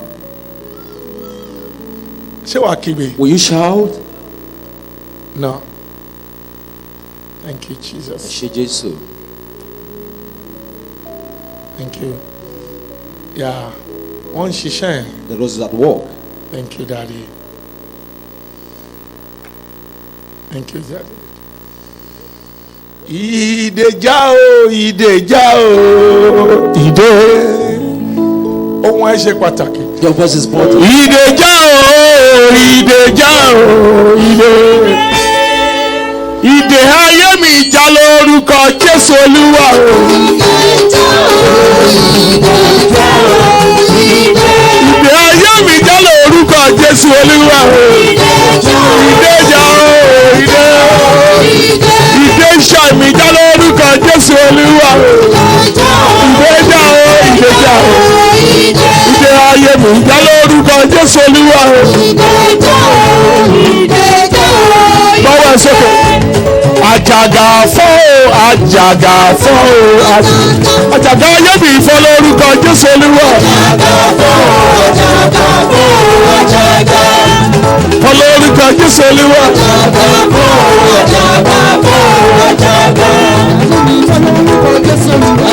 Àjàgà fọ́ o, àjàgà fọ́ o, àjàgà fọ́ o, àjàgà fọ́ o, àjàgà. Àjàgà fọ́, àjàgà fọ́, àjàgà. Àjàgà fọ́, àjàgà fọ́, àjàgà. Àjàgà yẹn fọ́ lórúkọ Jésù Olúwa. Àjàgà fọ́, àjàgà fọ́, àjàgà. Náwó ẹ̀ sókè wá. Raise up your hands. Olúwa ló ní kí n sọ fún The ẹ. answer I should take to you. Pé ohun tó fi dílé ọmọ ẹ̀ Why did you yìí. tell your woman? Àǹtí yẹn níbi tó wà iná fà jáde lára. We are taking up from you. Mala soka bayaba. Yeah. Yeah. Now I want to do that. Praise God is touching you, sister. Jesus. Jesus. Please help. Aha. Thank you. Oh my God. One moment. Oh my God. And now I'm only agbára Ọlọ́run bí isa. Raise up your hands, see power of God here. Oh my God. Àwọn àti kan wà ń bí. Some sisters are here. Olúwa ní. The Lord says, ní ọdún mẹ́ta sísìn. 3 years from now, òun yóò fi hàn ayé. He will announce you to the world. But ọjà ayémọjà ló dé ló sọ ẹ mọ́lẹ̀. And has tied you down. níbi tó yẹn ti yẹ wọ. Where the man is, gbogbo ọjà ayémọjà àti ọjà ìsàkú. tó fi di àsìkí ẹ mọ́lẹ̀. mo rán iná sí olórúkọ Jésù ó yá já. Release for 6 hours. Release. Makaka for 6 hours. Thank you, Jesus. Thank you, Jesus. Thank you, Jesus. Thank you, Jesus. Amen. Aha. Jesus. Release now. Now.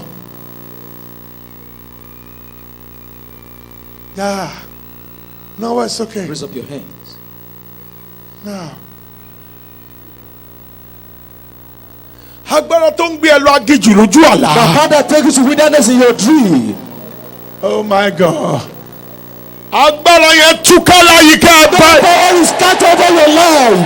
Amen. Jesus. Amen. Amen. Amen. It's okay. Raise up your hands. Okay, mo fẹ́ kẹ́ lọ lébọ̀ mo rí agbára Ọlọ́run tó pọ̀ mi. As the power of God multiplied here. Jesus.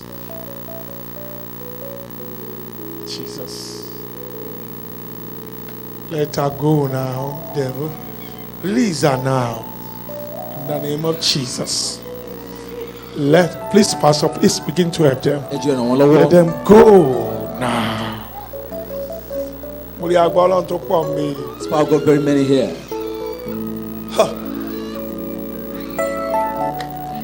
Mama tó jókòó síwájú ta ní junction long. At the junction, we are sitting outside woman. Everything that's stored over your body, that's all over your chest and body. Only power God can take it away. So you want fi ṣọ́ọ̀bù ẹlẹ́kọ̀ọ́ wá sírú ìsọjí lọ́la. lọ́la. You must leave your shop and come to this place tomorrow. Mama n tó lò lẹ́yìn ò lè ṣiṣẹ́. What you are using at home can never solve your problem. Wọ́n lẹ̀ láta káàkiri. It has been shot all over your body. Jesus. Ẹgbẹ́ ọwọ́ ń sókè yẹn yẹn fà. Raise up your hands below. Mo rí ilẹ̀kùn tí wọ́n ṣí tí wọ́n kọ 73 numbers. I saw those open with 73 numbers. Mo rí àwọn èèyàn tó ti inú ìsọjí ìwọ̀nú ògo lọ. I saw people enter their glory from this crusade. Jesus. Jesus. Amen. Amen. Gbé ọwọ́ ẹ̀ sókè. Raise up your hand.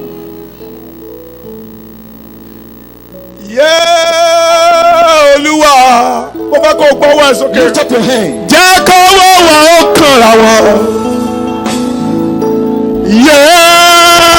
Olúwa mi. Jẹ́ kó wọ́wọ́ ó kànra. Jẹ́ kó wọ́wọ́ ó kànra wọn. Kó gbé mi jáde.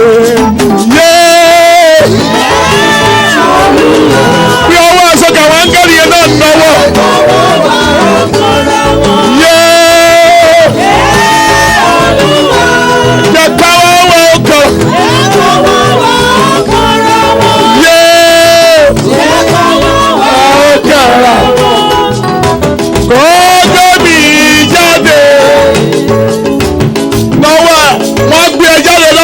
Túbú yẹn sà.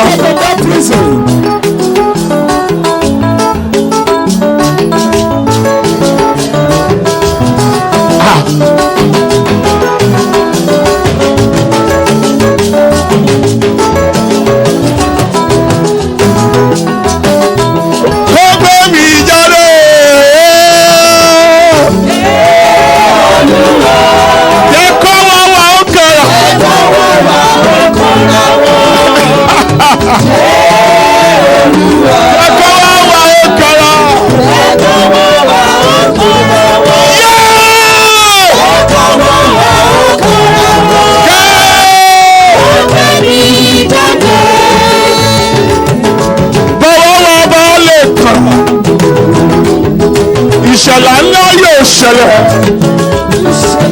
Bọ̀wọ́ wà ọba lè jọba. Ògo yóò di mímọ́. Bọ̀wọ́ wà ọba lè jọba. Agbára yóò fara. Yé Olúwa. Jẹ́ kó wá wà ọjà. Yé Olúwa. Jẹ́ kó wá wà ọjà. Ọ̀pọ̀ kan ń ṣẹlẹ̀ bí sọ. Jẹ́ kó wá wà ọjà. Jẹ́ kó wá wà ọjà. Ọgbẹ́ mi jáde. Jẹ́ kó wá wà ọjà. Ọgbẹ́ mi jáde. Jẹ́ kó wá wà ọjà. Ọgbẹ́ mi jáde. Jẹ́ kó wá wà ọjà.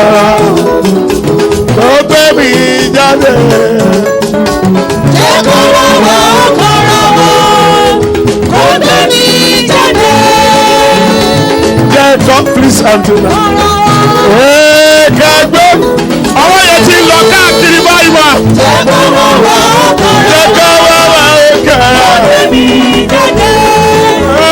Jẹ́ kó wá wà ọjà. Kẹgbẹ́ mi jáde. Jẹ́ kó wá wà ọjà. Ọgbẹ́ mi jáde. Yọ gbé ọwọ́ ẹ sókè. Raise up your hand. Mo rí over 30 people. As more than 30 people. Tí wọ́n rí iṣẹ́ agbára You báyìí. see powerful works. Ọwọ́ yẹn ti ń kẹ́ gbogbo èèyàn. God is touching everyone here. Kí èṣù má bàa gbà padà. God will not take it back from Tó bá wà mẹ́ please máa bọ̀ wá síbi iwájú ọ̀tá mi. to the altar. Tó ti rí ọwọ́ agbára náà. Express the power Over of God. 30 people. You feel something upon your Máa life. check, máa check. Begin to check your body. Ọwọ́ yẹn ń kàn wọ́n ń já ìdè wọ́n ń stay To let it be you. àbọ̀sí kọ́ni máa bọ̀ wájú. As I come this Kí lè song. pray lè kí lè bí ọwọ́ lẹ̀.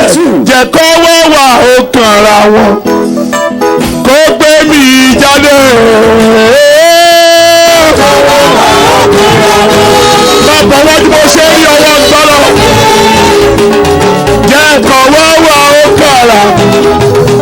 Kó gbé mi. Yá máa bọ̀ máa ṣiṣẹ́ ọkọ̀.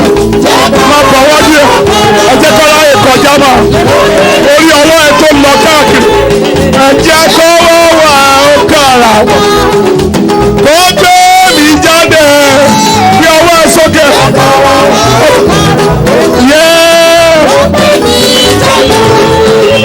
Bí ọwọ́ ẹ sókè. Raise up your hand. Mo rí ọwọ́ náà tó ń lọ káàkiri bí. Everyone everywhere. Àgbé ọwọ́ ẹ̀ sókè níbi tó wà. Tí ò bá tí kan sì dúró níbi tó wà. God will not touch you. Mo rí ọwọ́ ẹ̀ tó ń lọ káàkiri. Bíbù lórí irú ìdè gbogbo bí. It's not everyone can clean this. Bí ọwọ́ ẹ̀ sókè. Raise up your hand. Kígbe níbi tó bá wà. Wherever you are. Ayé mi jáde sínú ògo náà. Let go straight into their glory. Gbà mí gbọ́ ẹ̀yin ọmọ Ọlọ́run ẹ gbà mí gbọ́. God believe me. Wọ́n ń pín aṣọ, wọ́n ń pín ògo ìlálẹ́ yìí. Give me this God this evening. Nígbà yìí tẹ́ wà ní social media. I was watching on social Bí media. ọwọ́ ẹ̀ sókè nínú yàrá ẹ̀. Nínú ọdún tó lọ gbogbo bí tó bá wà. Where you are watching from? Wọ́n ń pín ògo yẹn. No God is being given. Wọ́n ń pín ògo yẹn. God is giving that glory. Wọ́n ń pín ògo yẹn God is báyìí. giving that glory. Wọ́n ń pín ògo God yẹn. is sharing that glory. Ayé mi já wọnú ògo yìí. Give it to my glory. Lọ́wọ́ àwọn kan tẹ́tí sílẹ̀ wọ́n ń retí ẹ̀. Some people are expecting me. Àwọn kan ń retí ẹ̀. Some are expecting Wọ́n ti me. tẹ aṣọ lẹ̀. They've done their God. Wọ́n ti tẹ ìmọ̀ ọ̀pẹ lẹ̀. Their God. Wọ́n ń retí ẹ̀. Expecting your right. Wọ́n ń retí kẹ́tẹ́kẹ́tẹ́. Expecting your heart. Ayé mi wọnú ògo yẹn. Give to my glory. Jẹ́ kí Ọlọ́run ó gun ẹ wọnú ògo náà. Ready to glory. Ayé mi wọnú ògo náà. Ready to glory. Sọ̀rọ̀. Open your mouth. Please open your mouth. Thank you, Jesus. Ẹ ṣé Jésù. Thank you, Ẹ Jesus. ṣé Jésù. Thank you, Ẹ Jesus. ṣé Jésù. Képe agbọ́. Call on him to answer you. Ó kù ìṣẹ́jú kan. Remain 1 more minute.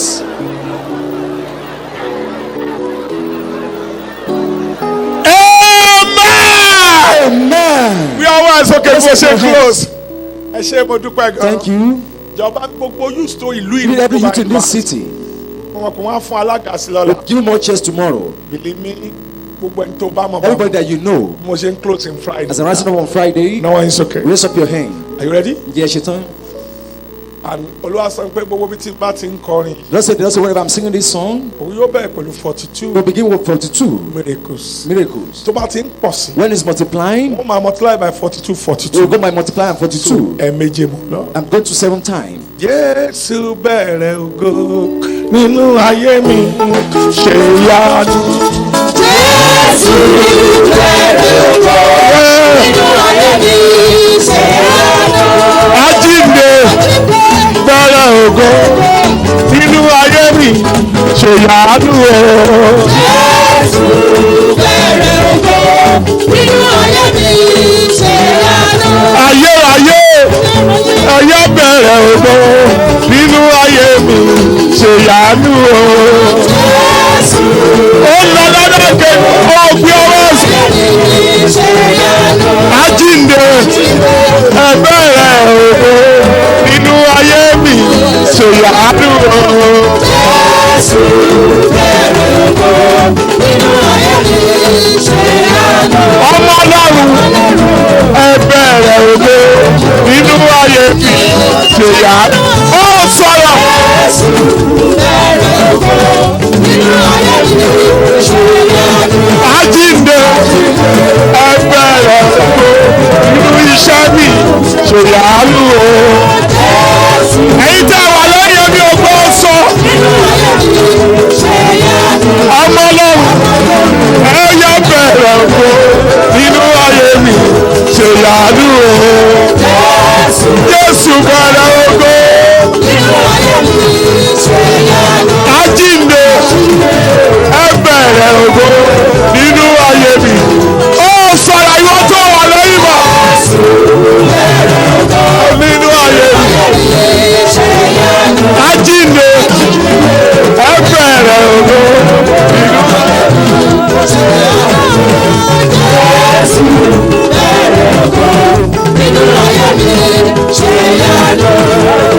Jésù bẹ̀rẹ̀ ògo nínú ayé mi ṣe ìyanu o. Jésù bẹ̀rẹ̀ ògo nínú ayé mi. Ní ògbó wẹ̀.